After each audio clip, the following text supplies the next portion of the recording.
It's the most ambitious sound film I know, without question, I've ever been a part of. I assumed this movie was going to come out in 2012. So when I heard that they moved it up, I went, oh wow, okay, here it comes. It's coming sooner than we expected. As we were finishing Transformers 2, Michael had said, this one's gonna be much more intimate, fewer explosions. I kind of went on that illusion for a little bit.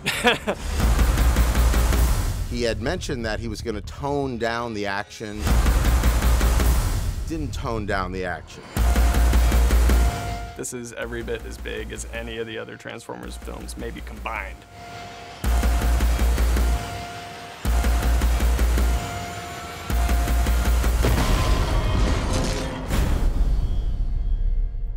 Michael's great in the way that he works with us because he gives us a tremendous amount of freedom. So it's really up to us to sort of react to it and to create what feels right to us. And then we'll take it to him and get him to react. And the great thing about him is that he's very clear about what works for him and what doesn't work. I know him pretty well. I know what he likes. He likes a powerful, bold, dynamic mix, but we really try to stay clean, and clarity is obviously the key here.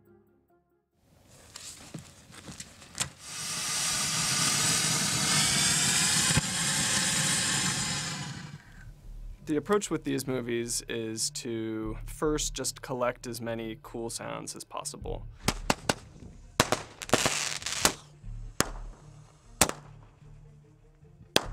We make it a personal challenge to go out and record as much fresh sound as we can. It's inspiring to us to get out into the field and get new material, fresh ingredients.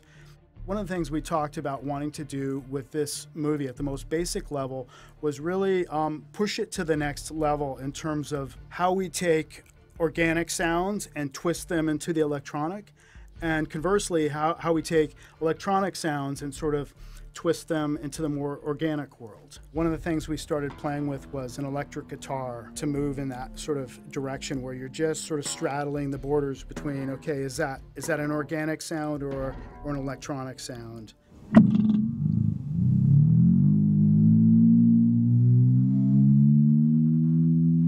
John Marquis performed, maybe an hour or two in 2 separate sessions of guitar licks.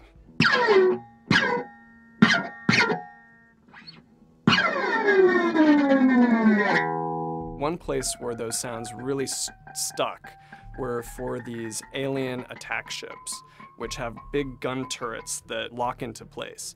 And the motor sounds of those turrets locking into place are 100% John Marquis on the electric guitar. And it's basically a na na na. When that sound comes up, the residents of Chicago should feel terror because they're about to get blown away. For a movie like Transformers, there's a lot of just physical recording things that we need to do.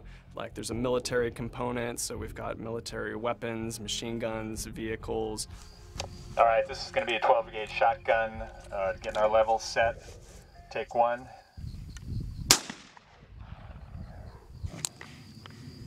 As long as that's not in your way, you're good.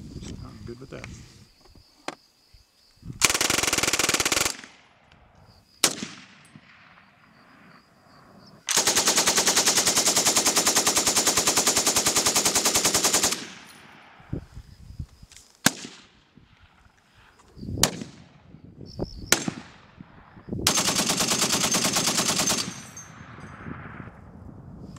Cut.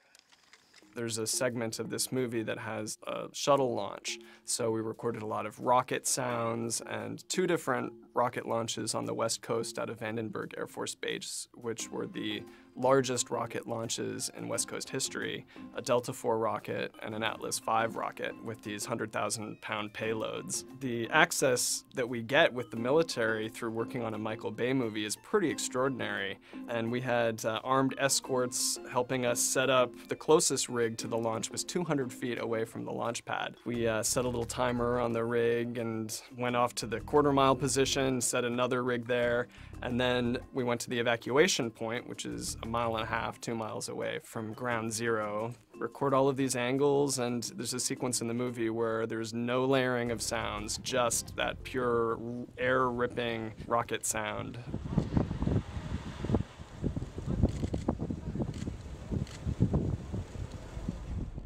One of the great playgrounds for us in sound is on the Foley stage. So doing what we called wild Foley in the beginning of the process yields some really, really fun sounds. One thing that we played with was dry ice, taking different types of metal and letting those resonate on the dry ice.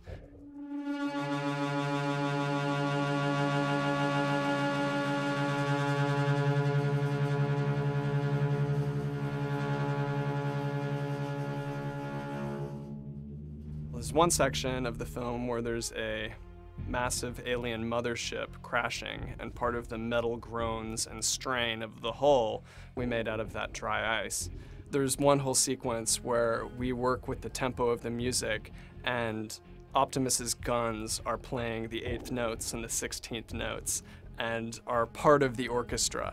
So the music's not just a separate sort of abstract thing playing along with action, but the music and the action are working together. Here we go! Here we go! Keep it tight! Coming around. All right, focus, focus, focus.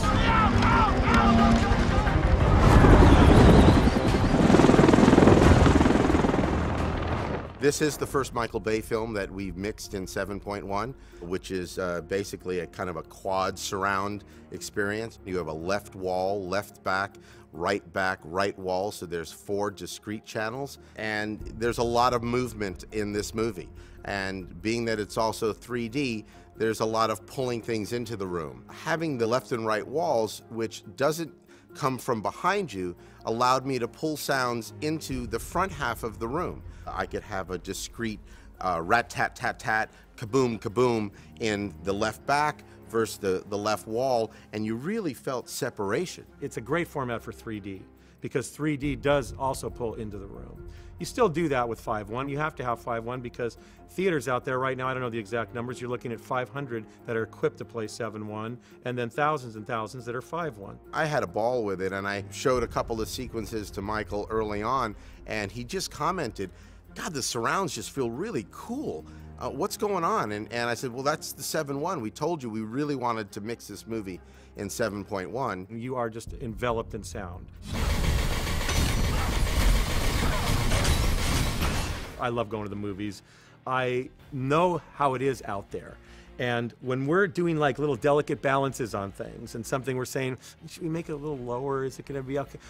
I sit there and say, midnight screening, 700 people, totally into it, full room. Give it that little extra bit because you need that extra little juice. In here, you know, we've got, 8 guys and we've been working all night and nobody's talking, nobody's cheering at the screen. You've got energy in a movie theater. You've got people that are just like pumped. And when they see things on the screen, they're just like, you feel sound from them. So you want to keep it just rocking. I think we have answered what visually I think is probably one of the most outstanding visual effects film I've ever seen. It turned out as good as I'd ever hoped it would be, and my expectations were very high. Michael's expectations are very high. I can't think of a film ever with him that he's been this excited about the sound of his film.